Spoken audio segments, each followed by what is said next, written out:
Hey guys, this is going to be a quick video, as quick as I can for Eric 1111. That's never quick, but here we are. I was going to do a video, and I still am. That's what I'm doing right now. Yeah, okay. So anyways, the best King James Premium Bible that you can buy on the market. But I also want to talk about what separates the best King James from the pack. Now, there's something that I have been noticing for a long time, and I know a lot of people notice this. A lot of Bibles are getting made by a certain bindery, which is Youngblood. And it amazes me that Youngblood is able to bring us a Bible from all these publishers that makes it unique. And that's got to be a very difficult task, and they do it professionally, they do it amazingly. And a lot of prints come from Youngblood, even if they're bound by another bindery. The prints that are sent off to them are done by them, and then the bindery get them back, and then they, bind them their style. And so I've noticed that so many Bibles are coming from Youngblood. So you have the turquoise, you have the Schuyler. Schuyler's always been Youngblood. The turquoise Cambridge is a Youngblood.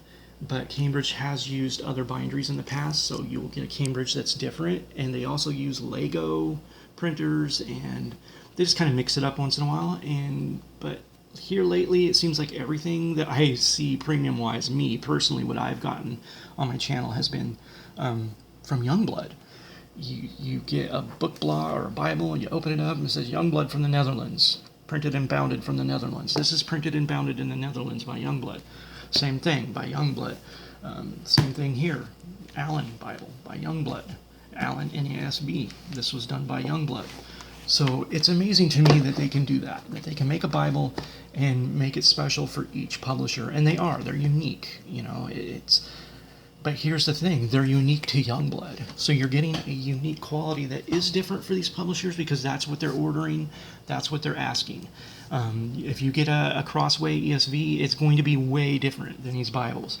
Yet there's that hint of Youngblood when you get them, and you just know they're different. But Crossway, Schuyler, Cambridge, Allan all asks for a particular thing to make their Bibles different. But in the end, when you have an artist, a company, which I see this as an art form, it's not just a company that's bringing us a product. They're artists in the end. They're designers. And you're going to get a foundational Bible that is built by Youngblood. Regardless of how hard they try to make these different, you're going to get a Bible that has a unique style, like these two, all done at different times. This one here, done at different times, but they all have a unique style to Youngblood, even though they're separated. And so,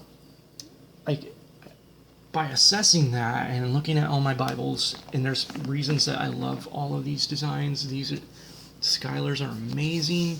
This thing has the thickest goat skin. The Schuyler, obviously Schuyler picked this goat skin. They send people over there and say, this is what we want. This is the design style that we want.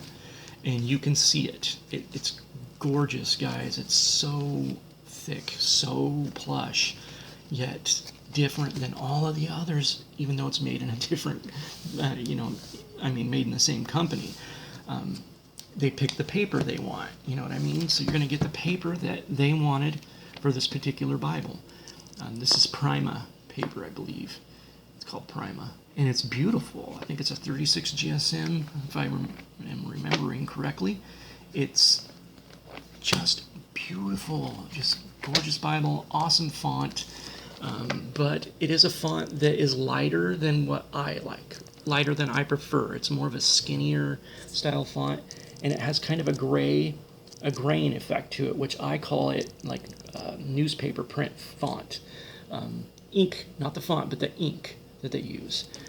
ESV's Crossways do that a lot. They have this like slight grayish hue to the ink, so you don't get what you get with this Cambridge, which is very Cambridge.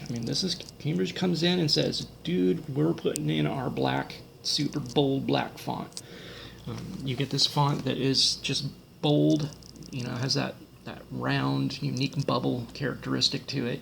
That's the font that I love personally, but you might hate this font.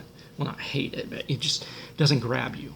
especially the old stuff in the center. The old style fonts are kind of hard to read for some people. I have a difficult time with them sometimes, and so getting that modern reference system is really nice to have. But you might not like this layout or font style, and it's very light to my eyes because I like the bolder fonts. But it's unique, it's beautiful, and it's worth your $200. I mean, if you're going to go put $200 down on a Bible, and you're somebody who's willing to do that, you're going to love this Bible. It's heavy. It's heavier than a lot of Bibles. I don't know why it feels more heavy than Bibles that are the same exact size, but it just does. I think it might be that premium Prima paper. It might have like a treatment that they do to it that makes it heavier. Make a more heavyweight paper. The Cambridge Bibles, they don't have as much bells and whistles with like the gold tooling around the edges, but they use the same liner. It's not as thick. It's more polished, beautiful Bible. But yet it's still Youngblood. You still get that flavor that you get from Youngblood, but this one set it apart. For me, is that font that you get from Cambridge. They go in and they say, nope, we want bold, we want black, we want beautiful red that doesn't fade. If it fades at all, it's like better than any red on the market, even when it fades, which is not very often. I've seen it before, but not in this one, really. This one has a great, beautiful red. I mean, this isn't in my Super HD right now because I don't want to make wait for this thing to upload for 2,000 years. But it's beautiful, and they picked a thinner paper, 24 GSM I think with this one, but yet you don't even get hardly any show through. That's expensive paper. It's thinner, yet the opacity is amazing. But this is what sets companies apart. Now, when Allan does their own binding, and this one they did their own binding. As far as I know, it says Allan binding back here. It doesn't have that Youngblood style to it. It was printed by Youngblood, so you're getting, as usual, you're getting quality print from the Netherlands by Youngblood, acid-free paper. This does not have any gloss to the book block.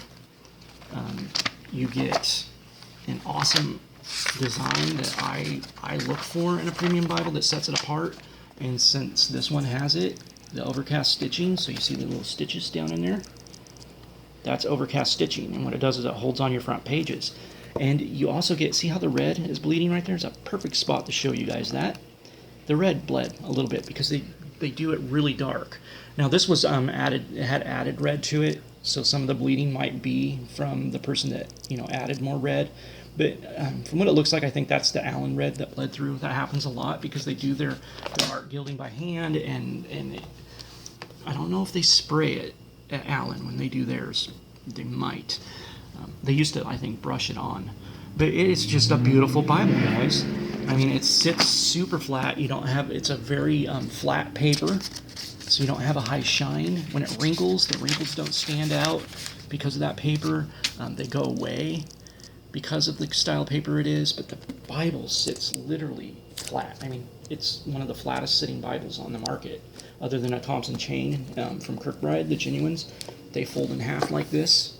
So as you see, I can break this Bible in half. Is it breaking? No. It's bending like it's supposed to. It was designed to do that. That's why Allan has the rounded spine with no ribbing, just a tooled rib. So it just makes the Bible super flexible. You get the awesome yap. You get a unique Bible made by R.L. Allan that sets this Bible apart. This is the King of King James Bibles. If you want the best King James Bible I've ever seen, this is the one you want.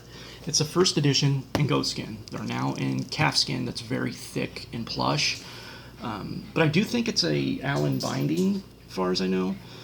I'll have to double check on that. If you know, you guys can comment down below. That makes them unique. They're very awesome Bibles. I love the liner. But here you have a Charfleet that sets it apart from the Youngbloods. Zoe, go lay down. Go lay down. She wants her daddy. But anyways, as you can see, it has a thicker edge all the way around. It gives it this unique character. And this was done by Charfleet. It has the same kind of liner that my Sovereign has. It's like this soft, almost kind of suede feeling material they use. It's wonderful. I love it. Is this thing perfect? No, it had some issues, but I love it because it sets it apart. It makes it unique. Very special Bible, and that's why I like my church Bible publisher Bibles. Are they, you know, they have their unique art style to that bindery that makes me love them. So, anyways, in the end, this one wins out as the best King James Bible from the ground up. I mean, I'm talking about the whole Bible as a whole, where it was, you know, printed, bound, and made. I love Youngblood's Bibles. They are an amazing bindery. This is my favorite Bible. My little Clarendon is probably my most favorite little King James, but overall almost my favorite Bible. This is my go everywhere, everything Bible, my Cambridge turquoise. The print is amazing. I'm just in love with the turquoise. This NASB, these three Bibles right here are just, I love them. They're gold. This one, the only reason I don't use it like for everything is because of the weight. I love reading this at the table. It's a great Bible, and that cover is like, makes you drool. It is so beautiful. I love it. But it's not a Bible that I can pack around everywhere because of the weight. These ones are really easy and portable. But this one, you know, Youngblood, it's set apart. The leather they used is amazing. They did just the fold over without stitching, which gives the Bible more flexibility. You can bend that yap better. It just, unique quality, makes it special. And Youngblood, they're amazing that they can do that. But for me as a Bible geek that loves Bibles from cheapo, my little Holman over there, only $15, has overcasting like this Bible. Great Bible, amazing Bible, and it's only $15. But yet, you know, that's what I'm getting at, is this thing here is the king of king Bibles here, man. King James Bibles, this thing's awesome. You can't beat it. It's great. I hope they start making them in goatskin again for you guys. That'll be awesome. But still, great Bible if you get it with the calfskin. And I like to look for that specific art form that you get from other binderies. And, you know, using Youngblood's great. It's awesome. Their prints are amazing. Their bindings are awesome. But you're going to get that same characteristic that comes from them as an artist, as a bindery that has a certain style. You're just going to get that. There's nothing you can do to avoid it, but they do it better than anybody. It's like having a car shop make you some custom, tricked out hot rods or, cool cars, and they're able to bring that different style for each one. But it's still really nice to see an Allan bound by Allan with their unique design.